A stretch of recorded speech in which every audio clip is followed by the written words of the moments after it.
my name's Kathy Halber. I'm a volunteer with ADRC in Rusk County. Welcome to this month's Beneficial Bites. So today we're at the Wisconsin Department of Natural Resources and we're here to talk about fish.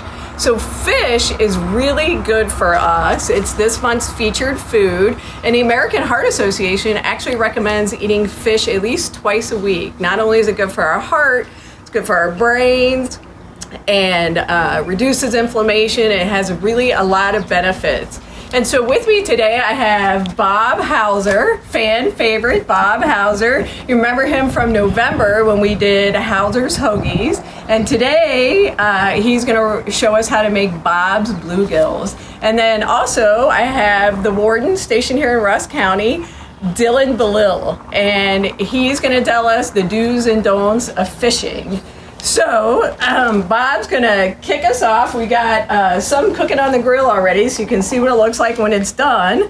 We made this last night. We made a test batch so that I could stump you with some of the issues that we had, but it was super easy to make. Easy peasy and very yummy. Absolutely. So, yeah, please show us, run us through how to make it. No, absolutely. One thing I like about that cooking outside on the grill, especially in the summer times, it keeps that heat and that mess outside.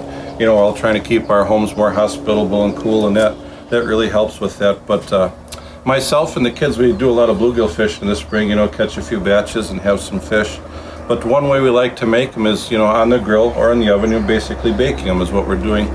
And I take my fish, I have them filleted, there's no skin on them. I take out, there's some bones in there, I take those out too, but they're good, they're clean. I wash them, and then I freeze them.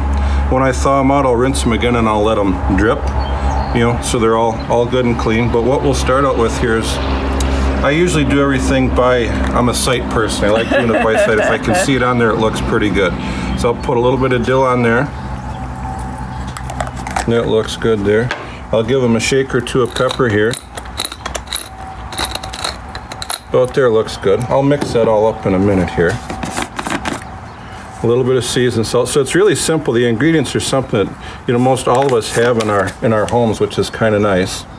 I'm going to take and I'm going to put a little butter on my cookie sheet here, which I've lined with tin foil. That really just helps with cleanup is what it does. And I like using my hands. I kind of spread that around. And we just finished up our June dairy month here in the great state of Wisconsin, so it's important to go ahead and support our dairy farmers. There's nothing wrong with having a little butter. I'm going to go ahead and I'll mix these fish up, make sure they're all coated, and in that process I'll also get some butter on them too. Bluegills they're a really lean fish. There's not a lot of fat in them, so really a good eating healthy fish, nice and light. Then I'll just arrange them on there. I like to have a little space between them so they can cook evenly. And the thing about these bluegills is they're thin, so the cooking time is rather short. You can see what color they are right now, and once I take this pan off the grill here that we've already got going, you'll see the difference as far as when they are cooked. I'll wipe my hands off here a little bit. I will add just a little drizzle of water in here just so they don't get too dry, because when I do put a little aluminum foil over the top, it will evaporate a little bit. I don't want them to get too dry. Then I'll finish that off with a squeeze of lemon. I like to squeeze the lemon through my fingers to try to catch the seeds. And it really adds nicely to it. There we go. That's good. Yum! Very good. So what I'll do is I will cover this up. I just tent it loose. I'll have the sides kind of up a little bit so it can vent out there. And then I usually have the grill preheated, usually about medium or so. And this here's a pan that we already had cooking. I'll take that off there. Put it on that cutting board. Grab that knife. Thank you. I'll put this one on there and let it cook. Usually about 20 minutes or so they will change color and they'll be done, but I'll go ahead and I'll uncover this. Oh wow, that smells good. You can see that, you know how that color has changed. They're white. It's kind of like when you cook shrimp and they turn pink when they're done. Fish will turn white and it'll start to flake. See how that kind of flakes apart there and breaks. But it's not cooked long enough where it falls apart. So, I mean, you can see the butter in there, you can smell the lemon, you can smell the dill. It smells delicious. It does. It does. So that's really all there is to it. It's quite simple. It's quite easy. I can see Dylan coming in here. He wants to give this a try here. But, Yum. All right. You gonna give that a try, Dylan? I'll try a piece. Okay. Yeah. Okay. Oh, yeah, eat the whole thing. Jeez. All right. Ooh, wow, that's good. But it's really simple. There's not many seasonings in it. It really helps. You can taste the fish. It's all common things that we have. It's easy. The best is outside, and it's good for you. Yeah, great. So get out there and go fishing. Thanks, Bob. All right, Dylan, tell us some do's and don'ts about fishing. I know I tried to get you before to tell me where your favorite fishing spot was, and you guys are mom on that. But just tell us a little bit about, especially for the kids, right? So you said fishing license, no fishing license for the kids? For sure. So we'll keep it really basic here. So with fishing licenses, if you're 16 years of age or older, you are required to have a fishing license to fish in Wisconsin. A lot of the regulations can be found in our regulation pamphlets. These can be found anywhere that sells licenses, your Ace Hardware, your Walmart. They'll have free copies. You can walk in and grab a pamphlet, do a little light reading, catch up on your regulations. But yeah, fishing licenses are required. There's resident as well as non-resident licenses. And also, if you're just maybe thinking it's a weekend or someone's coming up to visit you, there is 1 day, a couple days, 4 days, 15-day licenses out there if you don't want to buy an annual license. So anybody 16 years of age or older needs a license. Under the age of 16, you do not. And all waters in Rusk County are safe, right? In the article in the source, we talk a little bit about being careful with polluted waters. Like down in Milwaukee, they have problems with the PCBs, but up here, they're all good. Since I've been stationed here in Rusk County in 2019, we haven't had any health advisory warnings for any of our lakes, like something you may see in more of an urban area where they have the blue-green algae blooms. We haven't seen that here in Rusk County since I've been here. But on page 17 of the regulation book, it gives just a generic health advisory for eating fish, wild-caught fish, mainly because it's mercury. Mercury is found in almost all the waters of the state.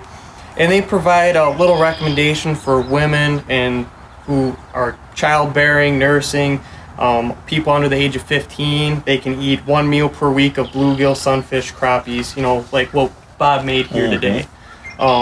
Or 1 meal a month for your predator fish, your walleyes, your northern pike, those main fish with the teeth. So really a variety of fish would be the best way to go. So Absolutely. you get, maybe tuna and then some wild caught and really mix it up.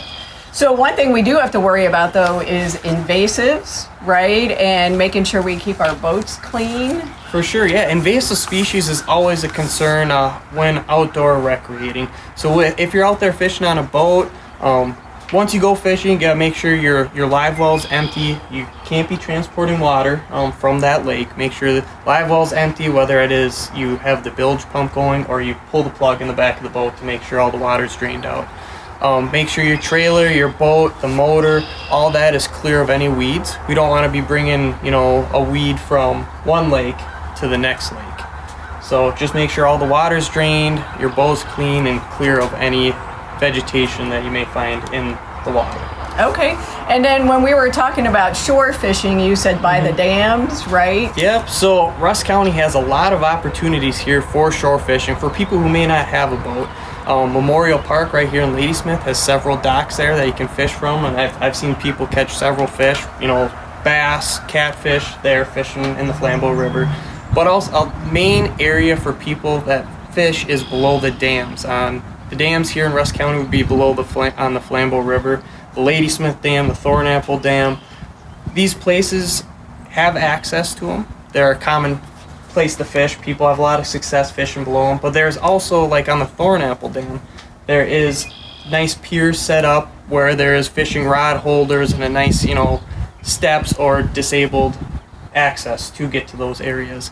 One thing just to make sure, in the springtime, and these areas are posted with signs, in the springtime below these dams, within 200 feet, they are a refuge. So until Memorial Day weekend, when muskie season opens, you cannot fish within 200 feet of these dams. All right. Any last thoughts from either one of you? Anything you can Not think of? that I can think of. And if people have questions, they can call the DNR, call the service center, right? You can call me. My number's public on the DNR website, 715-492-5461. That's my direct cell phone. So if you have any questions, let us know. All right, great. Well, thanks everybody. We'll see you again next month. Enjoy fishing. Bye.